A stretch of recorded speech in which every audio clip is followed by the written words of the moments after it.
नमस्कार। Freedom knowledge YouTube channel पर आप सभी का हार्दिक स्वागत है। आज अपने ट्रेड थ्योरी के अंतर्गत चर्चा का जो विषय रहेगा वो अपने अल्टरनेट रिलेशन पर अपने चर्चा कर रहे थे और इसी को आगे बढ़ाते हुए आज अपने बात करेंगे अल्टरनेटर का वर्गीकरण। तो अल्टरनेटर के वर्गीकरण की बात करें तो हम अल्टरनेटर में जो ईएमएफ जनरेट करवाते हैं तो उसमें हम कौन कौन सी विधियां लेते हैं और अल्टरनेटर की प्रकृति कैसी रहती है उसके आधार पर इसका कुछ वर्गीकरण किया गया है। तो वर्गीकरण के अंतर्गत अपने इसका जो पहला वर्गीकरण आता है वो आता है प्राइम मूवर के आधार पर। प्राइम मूवर के आधार पर। दूसरा जो इसका वर्गीकरण आता है वो आता है घूमने वाले भाग के आधार पर। तीसरा जो वर्गीकरण आता है वो आता है फेज की संख्या के आधार पर। चौथा जो वर्गीकरण आता है वो आता है उत्तेजना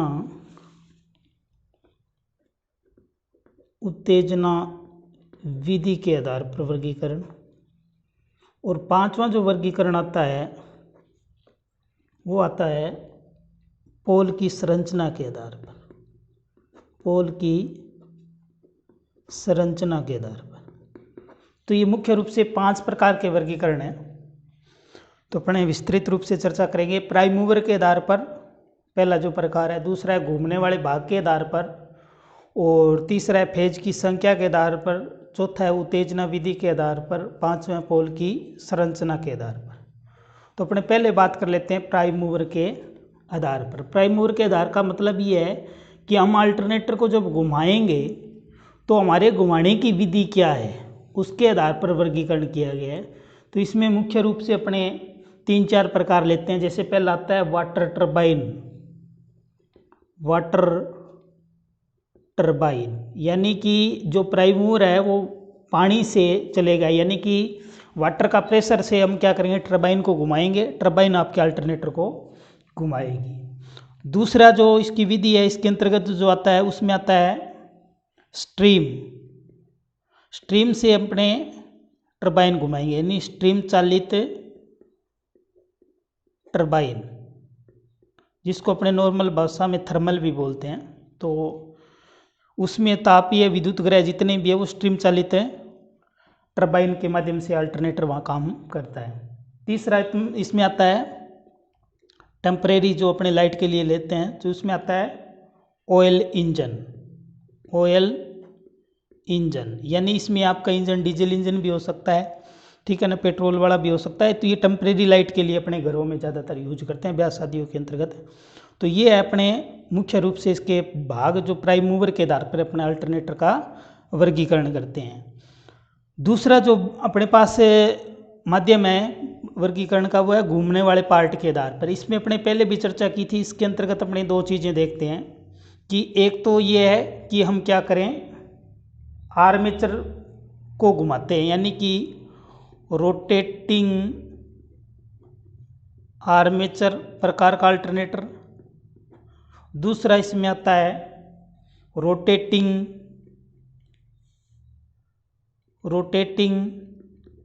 फील्ड प्रकार का अल्टरनेटर। तो 2 प्रकार के अल्टरनेटर इसके अंतर्गत आते हैं, जिसमें अपने छोटे जो अल्टरनेटर होते हैं उसमें हम आर्मेचर वाइंडिंग को घुमाते हैं, और जो बड़े अल्टरनेटर होते हैं उसमें अपने फील्ड वाइंडिंग को घुमाते हैं। तो इस पे अपने पहले भी चर्चा कर चुके हैं, तो आशा करता हूँ आपको वो चीज़ें समझ में आई होगी। तीसरा आता है फेज की संख्या के आधार पर। फेज की संख्या के आधार पर अगर वर्गीकरण की बात करें तो इसमें आपका एक तो रहता है सिंगल फेज अल्टरनेटर, और दूसरा आता है बहुफेज अल्टरनेटर। बहुफेज में आपका जैसे 3 फेज का, 6 फेज का, इस तरह का अल्टरनेटर हो सकता है। तो ज़्यादातर अपने 3 फेज का अल्टरनेटर देखते हैं बहुफेज प्रणाली के अंतर्गत।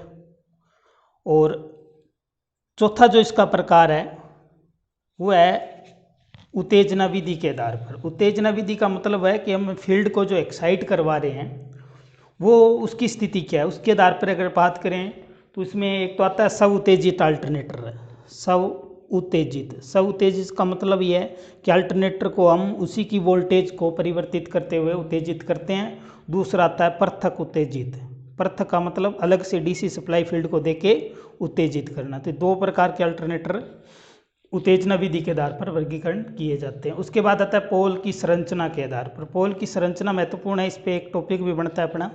तो पोल की अगर बात करें तो अपने दो प्रकार के जो अपने रोटर पोल इस्तेमाल किए जाते हैं। एक तो आता है सेलिएंट पोल रोटर, एक आता है cylindrical pole rotor.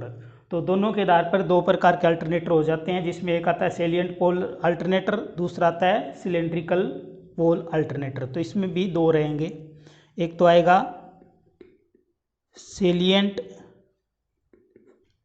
Pole alternator, दूसरा इसमें रहेगा सिलेंड्रिकल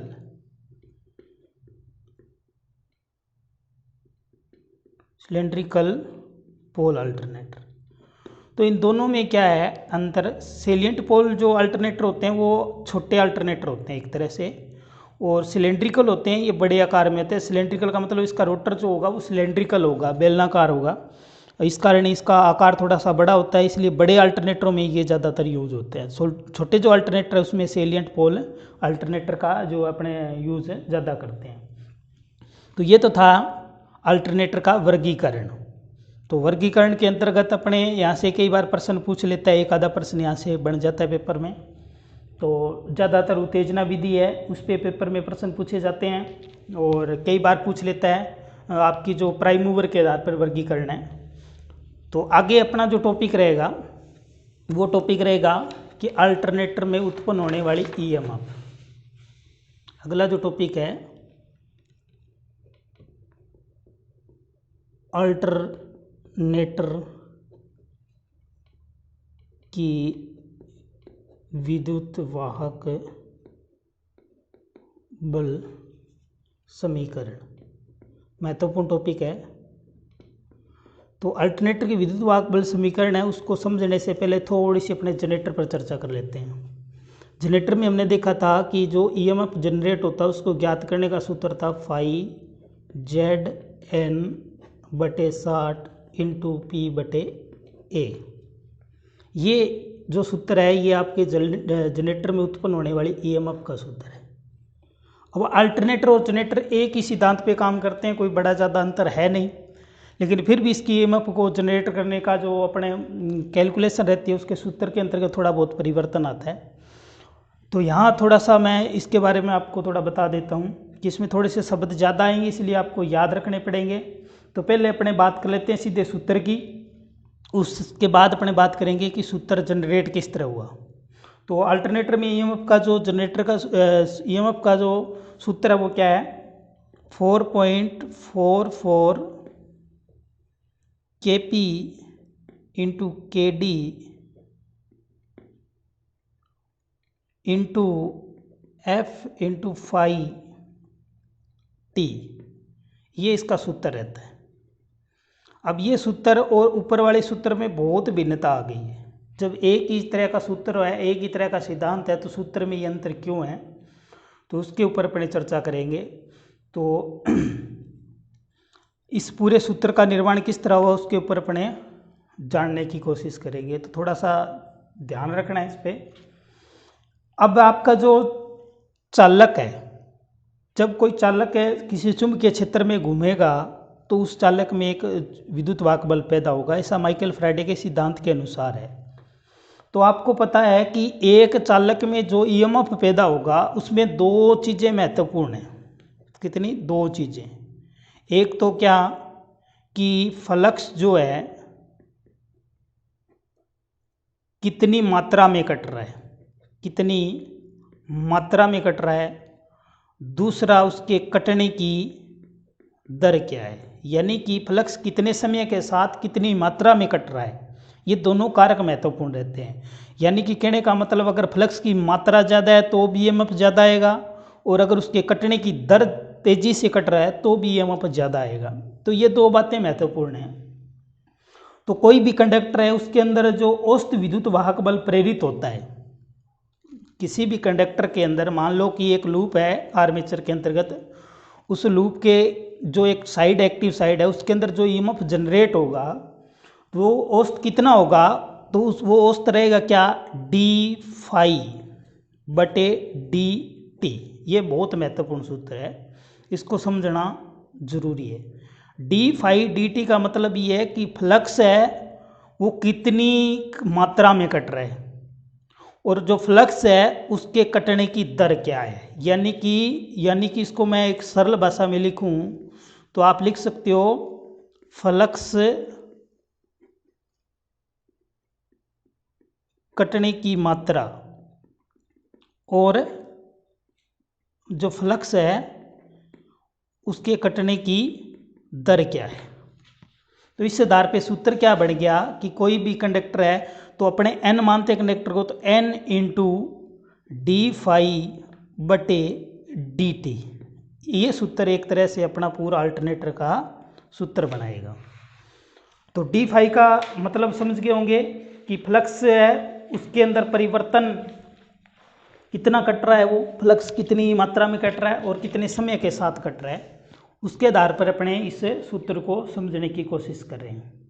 तो हिंदी में लिख सकते हो आप इसको, एक चक्कर में काटा गया फ्लक्स, ठीक है ना, और एक जो चक्कर है उसके अंदर कितने फ्लक्स की मात्रा कटी और उस एक चक्कर को पूर्ण करने में कितना समय लगा, उनका जो अनुपात रहेगा वो उस कंडक्टर में ईएमएफ जनरेट करने का औसत मान रहेगा।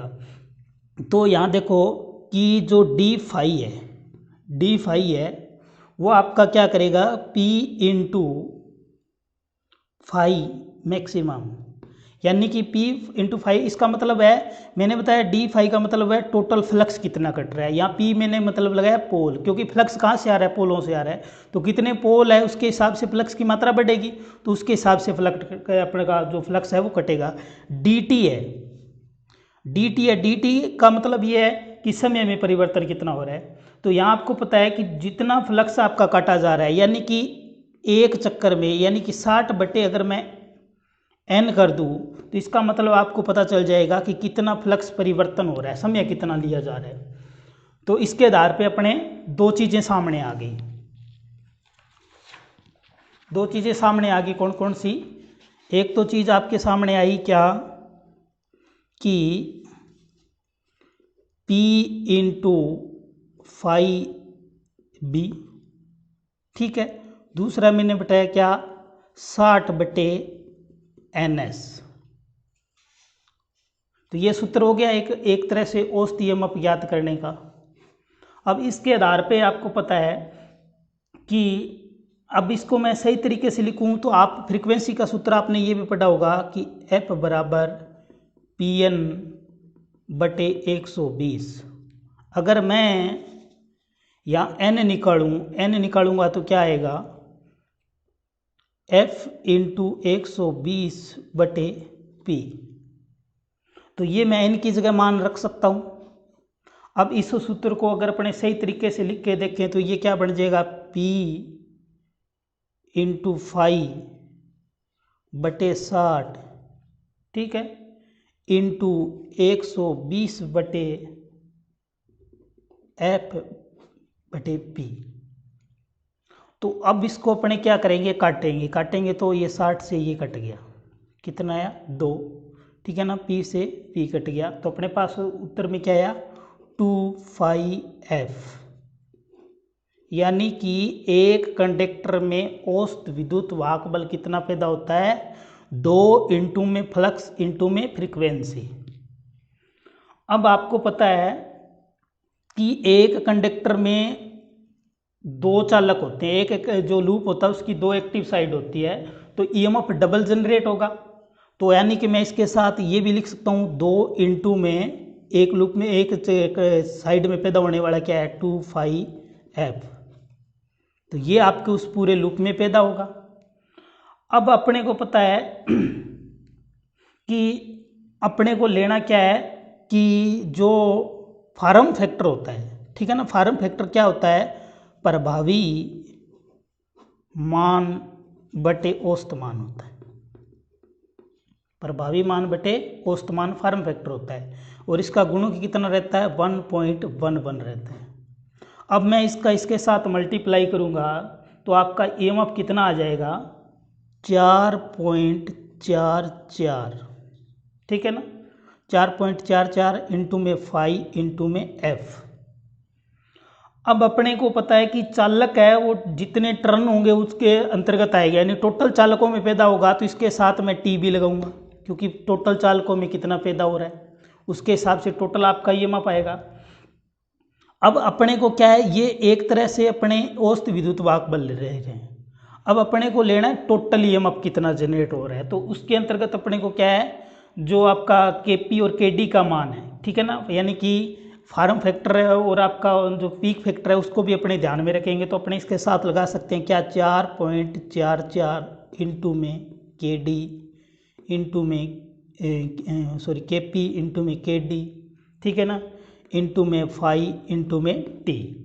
तो ये वोल्ट आपका पैदा होगा, इतनी वोल्ट आपकी ईएमएफ जनरेट होगी अल्टरनेटर में। तो ये सूत्र मैंने स्टार्टिंग में लिखा था तो आपको समझ में आ गया होगा, तो दोबारा मैं रिपीट कर देता हूँ उस पूरे सूत्र को कि ये सूत्र किस तरह जनरेट हुआ। देखो दोबारा रिपीट करें अपने कि एक जनरेटर में ईएमएफ जो पैदा होता है उसका सूत्र होता है 5Zn बटे 60 इंटू पी बटे ए। लेकिन अल्टरनेटर में जो ईएमएफ जनरेट होता है उसका सूत्र क्या होता है 4.44 के पी इंटू के D into frequency into flux into T, T मतलब टर्न संख्या। अब अपने को इस सूत्र को समझना है तो अपने को पता है कि एक चालक की एक साइड में जो पैदा होगा वो किस मात्रा पर निर्भर करेगा, दो चीज़ों पर निर्भर करेगा। एक तो फ्लक्स की मात्रा कितनी कट रही है और उसके कटने की दर कितनी है। तो इसके आधार पे अपने क्या किया डी फाई बटे डी टी, ठीक है ना, डी फाई बटे डी टी है, ये गुणक है एक तरह से, ये निर्धारित करेगा कितना ईएमएफ पैदा हो गया। और टोटल टर्न्स में होगा तो अपने लिख सकते हैं एन इंटू डी फाई बटे डी टी, ठीक है। और ये पेपर में प्रश्न भी आया था कि एक अल्टरनेटर में उत्पन्न होने वाले ईएमएफ औसत ईएमएफ का सूत्र क्या होता है। अब की बार जो आपका एग्जाम हुआ था सीबीटी उसमें ये प्रश्न भी पूछा गया था। तो अब अपने को जो डी फाई है वो निर्भर करेगा पोल की संख्या, कितना फ्लक्स कटेगा पोल की संख्या। तो मैं इसको लिख सकता हूँ पी इंटू जो आपका फ्लक्स जितना आ रहा है फाई जो वेबर जितने आ रहा है, और आपका डी टी है वो क्या आएगा, डी टी अपने को लेना है कि एक जो परिवर्तन होगा उसमें कितना टाइम लग रहा है। तो अपने पास सेकंड है, सेकंड 60 है और कितने चक्कर कटे रहे हैं तो वो सारे चक्करों का उस पर भाग देंगे तो एक चक्कर का टाइम निकल जाएगा अपने पास। तो 60 बटे NS मैंने कर दिया तो एक चक्कर में कितना टाइम लगा वो अपने पास आ जाएगा।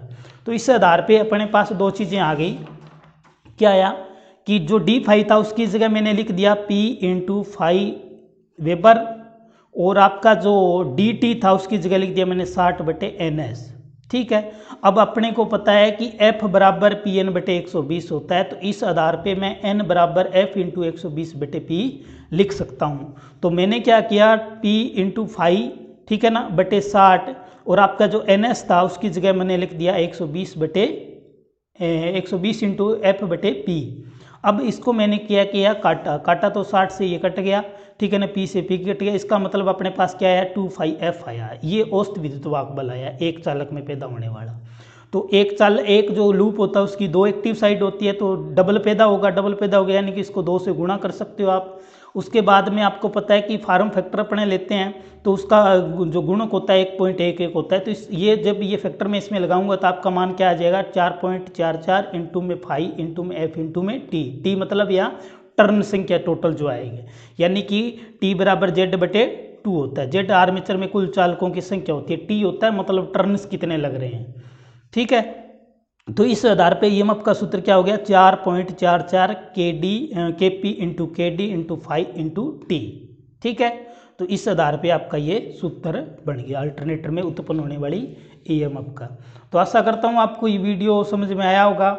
अगर कोई चीज़ समझ में नहीं आई तो आप कमेंट करना, उसके बाद आपको उसको दोबारा आपको रिप्लाई दे दिया जाएगा। धन्यवाद।